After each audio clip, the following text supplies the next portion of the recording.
Mesdames, Messieurs, bonjour. Très heureux de vous retrouver ici en direct de la Porte de Versailles à Paris dans le cadre du Salon de l'Agriculture. J'ai le plaisir d'accueillir Pascal Perry. Bonjour. Oui, bonjour. Bonjour Pascal. Alors vous êtes géographe, fondateur du groupe de recherche et de réflexion scientifique Oui à l'innovation. Et puis vous êtes surtout l'économiste des grandes gueules sur RMC. Et je sais qu'il n'est pas difficile de vous énerver. Bon, je ne veux pas avoir besoin à pousser beaucoup. Vous êtes l'auteur de l'ouvrage Notre si cher principe de précaution. Alors pourquoi dites-vous qu'il ne faut pas opposer les agricultures, la petite agriculture et la grande agriculture? D'abord parce que je crois que les consommateurs ont besoin des deux, parce que notre pays a besoin des deux, parce que nous avons des géographies diversifiées. Nous avons la chance de vivre dans un pays où il y a une très grande façade maritime, il y a des massifs montagneux, anciens, plus récents, de grandes zones de plaine. Il y a également un goût pour les consommateurs pour une gastronomie large, un assortiment extrêmement large et très profond. Donc nous sommes le pays de la diversité, et donc il est normal que l'agriculture soit le reflet de cette diversité. Je dirais même que c'est parce que nous avons cette géographie et cette agriculture que nous avons une très large diversité dans notre gastronomie, et que nous devrions être encore par nature, parce que c'est notre vraie identité, le premier grand pays agricole d'Europe. C'est une place qu'il faudra d'ailleurs reconquérir à l'occasion. Alors, à part un certain nombre d'agriculteurs, je pensais qu'il n'y avait personne qui pouvait défendre le glyphosate. Vous défendez l'utilisation pour certains usages. Alors, je ne suis pas un ami du glyphosate. Je veux dire, j'en consomme pas le matin au petit déjeuner. Je dis simplement que c'est un produit qui existe depuis 1974, qu'on n'a pas trouvé de substitut, et que d'un seul coup, en quelques mois, il faudrait imaginer des solutions alternatives. J'observe simplement qu'il y a sur ce point un manque de transparence dans la communication. Premier point, on a un rapport du Centre international de recherche contre le cancer qui nous dit que le glyphosate est un cancérogène probable. Et puis plus récemment, une étude d'un grand groupe de chercheurs du secteur public aux États-Unis, avec un travail épidémiologique, une étude épidémiologique. Donc on évalue les conséquences du produit sur une cohorte de 90 000 personnes. Et là, les conclusions sont strictement inverses. On en entend assez peu parler, et la doxa, si vous voulez, c'est que le glyphosate est associé au cancer. Or, plusieurs remarques à ce sujet. Premier point, les agriculteurs ont appris à l'utiliser dans des conditions qui sont des conditions de sauvegarde des intérêts de l'environnement et des consommateurs eux-mêmes. Et par ailleurs, le glyphosate n'est pas utilisé partout. Donc j'ai l'impression que c'est un peu un procès en sorcellerie.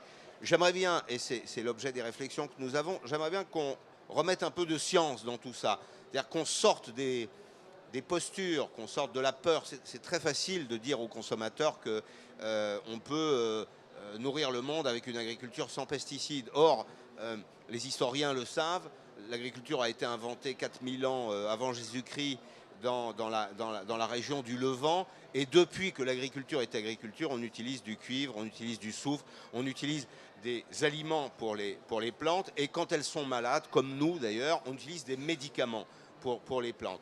Sans conséquence, dans la plupart des cas, pour la santé humaine.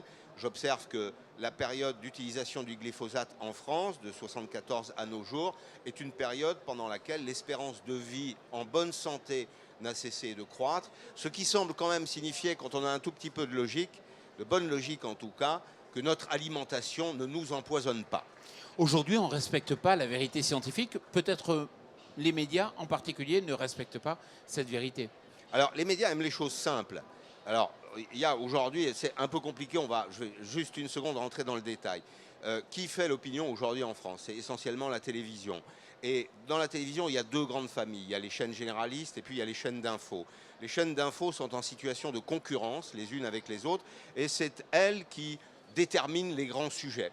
Bien, elles sont en situation de concurrence, donc quand on est en concurrence, on cherche à se démarquer.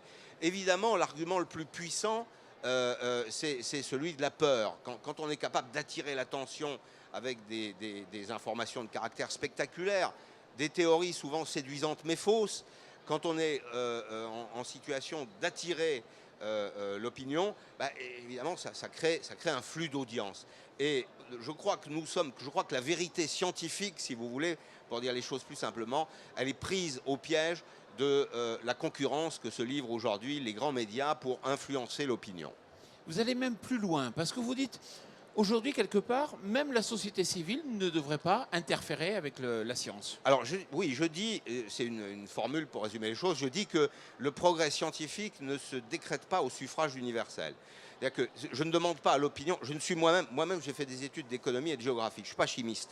Je suis incapable de me prononcer sur la nature des molécules. En revanche, nous avons dans nos pays des instituts indépendants des industriels, souvent indépendants des organisations non gouvernementales aussi, qui sont peuplés de scientifiques érudits, à qui on a enseigné souvent « science sans conscience n'est que ruine de l'âme ». Donc c'est non seulement des scientifiques, mais c'est en même temps des gens qui pensent la science et qui pensent la société. Je crois qu'il faut leur faire confiance, je crois que c'est à eux de dire ce qu'il est possible de faire, ce qui est dangereux, ensuite au corps social de l'arbitrer, mais ça n'est certainement pas au corps social de se prononcer à main levée au suffrage universel pour dire si une innovation est bonne ou une innovation est mauvaise. La France, pour vous, est un petit pays. À l'échelle mondiale, il ne faut pas imaginer que c'est une grande puissance. Non, je n'ai rien inventé là. Hein. C'est la réalité. 65 millions d'habitants sur 7 milliards et demi, à peu de choses près. Et vous dites que sans l'innovation, la France ne sera rien. Je dis que compte tenu du confort social qui est le nôtre, que nous devons financer, tout ce que nous avons, la sécurité sociale, les systèmes de retraite, l'aide à l'enfance, les politiques familiales, tout ça doit être financé. Et évidemment, c'est incorporé au coût de production. C'est très bien, d'ailleurs, je considère que c'est un vrai progrès, enfin, que c'est un acquis qu'il faut conserver. Mais ça signifie, entre autres conséquences, que le coût du travail est élevé en France. Donc la vocation d'un petit pays en quantité, dans un univers très concurrentiel avec un coût du travail élevé, sa vocation c'est de produire de la valeur ajoutée. Or, comment on produit de la valeur ajoutée? On produit de la valeur ajoutée en innovant, c'est-à-dire en mettant le pied dans l'inconnu, en frottant le connu et l'inconnu, et en recherchant des innovations qui vont pouvoir produire de la valeur ajoutée. En fait, les économistes parlent de multiplicateurs de valeur. Je crois que notre pays il est confronté à ça. Il faut identifier des multiplicateurs de valeur. Il y en a dans le domaine agricole, il y en a dans le domaine spatial, on a l'industrie du médicament en France. Enfin, on a des secteurs de haute performance. Et donc, pour en revenir au principe de précaution qui était le point de départ de notre conversation, de notre échange, il ne faut pas que le principe de précaution soit un principe d'inaction. Il faut que ce soit un principe d'action parce que, à ce stade, compte tenu de la pression qui est exercée sur l'opinion par certains groupes constitués, on est passé de la précaution à la prudence, de la prudence à la passivité et de la passivité à la marche arrière. Donc tout le monde comprendra que si la France n'innove pas, eh bien, elle aura un petit rôle dans la mondialisation et nous en paierons le prix.